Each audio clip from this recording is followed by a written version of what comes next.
Dinadalangin naman po namin sa iyo, Panginoon, at itinataas ang aming bansa.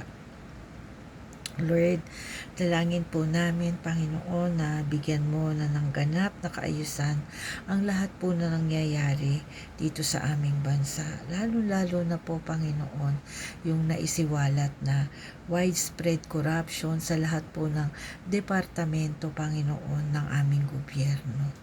Tulungan mo po kami, Panginoon, na malutas na, Panginoon, ang sobra pong corruption dito sa aming bansa na nagiging dahilan po, Lord, ng kahirapan ng mga tao dito sa Pilipinas.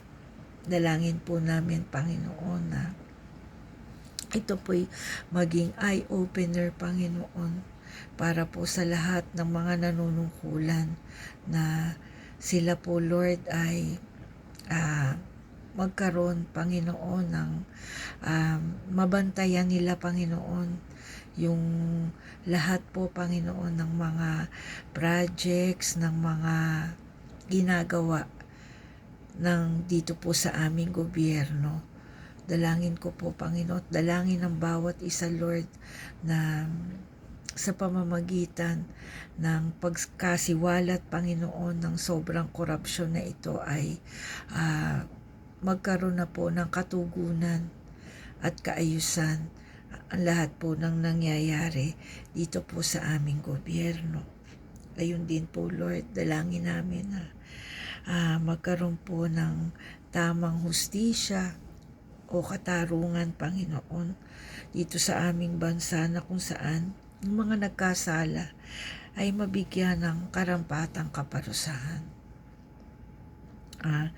Dalangin din po namin, Panginoon, na ilayo mo po kami sa lahat ng uri ng mga natural disasters, ng mga calamities, katulad po ng lindol, Panginoon, at sa widespread sickness and diseases, Lord.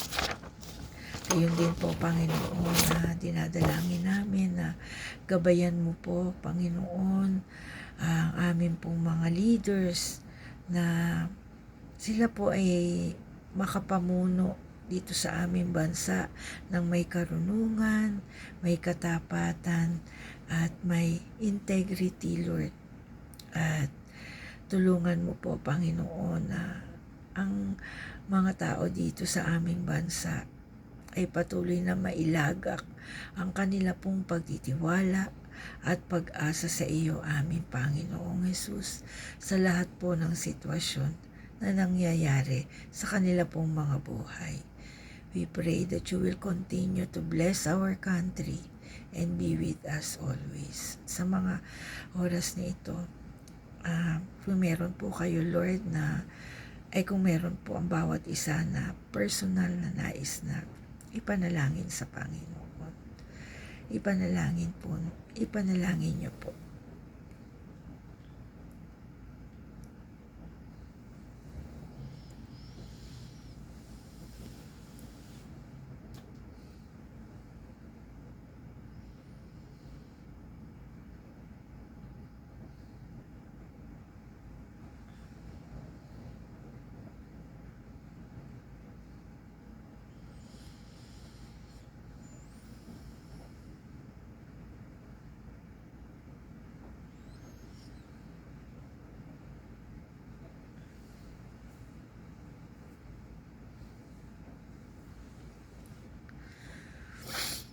Panginoon, marami pong salamat sa hapong ito, sa pribilehiyo ng pananalangin.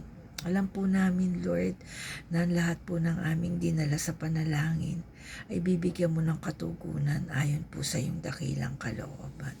Sapagkat ikaw ay Diyos na laging mabuti, walang hanggan ng katapatan. Diyos na tumutugon sa pangapanalangin ng iyong mga anak. Salamat po muli, Panginoon. Pinupuri ka namin. Patuloy na pinasasalamatan sa makapangyarihang pangalan ng aming Panginoong Hesus. Ito po ang aming nakakaisang panalangin, kalakip Lord ng taus-puso naming pananampalataya, pagtitiwala at lubos-lubos na pasasalamat. Amen.